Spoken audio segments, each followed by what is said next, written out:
This is a IV characteristics curve of a PN junction diode in forward bias here and in reverse bias in third quadrant.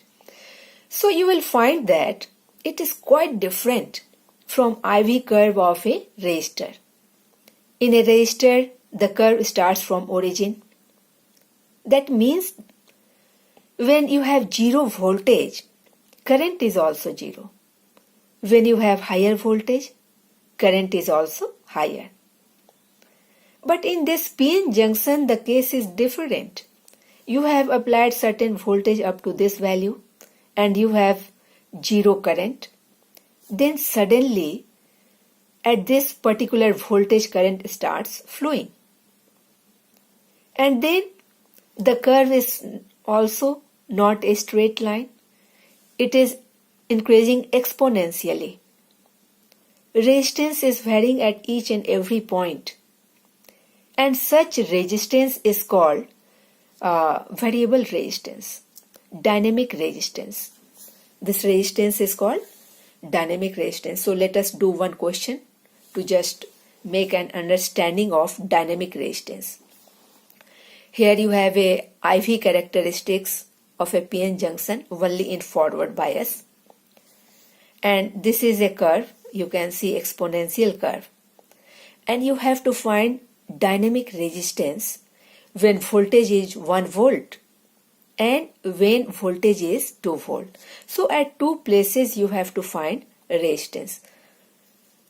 Here at 1 volt you will take a slight increase in voltage from 1 to 1.2 so that you can measure the current variation in that very range. So voltage variation is equal to 1.2 minus 1 volt means 0.2 volt, and current variation can be measured from this side, from vertical axis. It is varying from 15 to 10. So current variation is 15 minus 10 ampere. Now you can find dynamic resistance at 1 volt.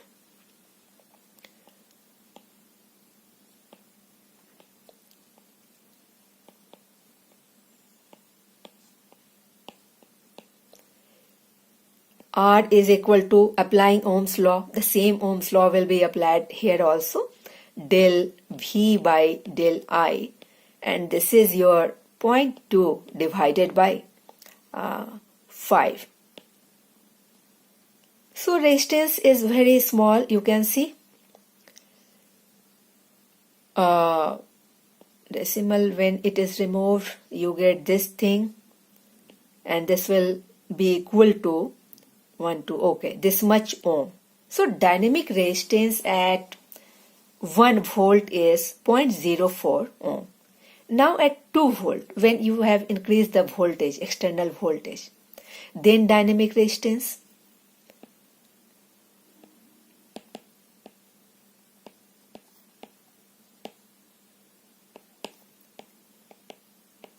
is equal to del V upon del I, and this is equal to 0.1 divided by 800 minus 400, and this is equal to 0.1 divided by 400. You can see the resistance has increased considerably. Very much. Here resistance has decreased considerably. So this is how resistance of a PN junction varies at different voltages. And so the resistance is called dynamic resistance.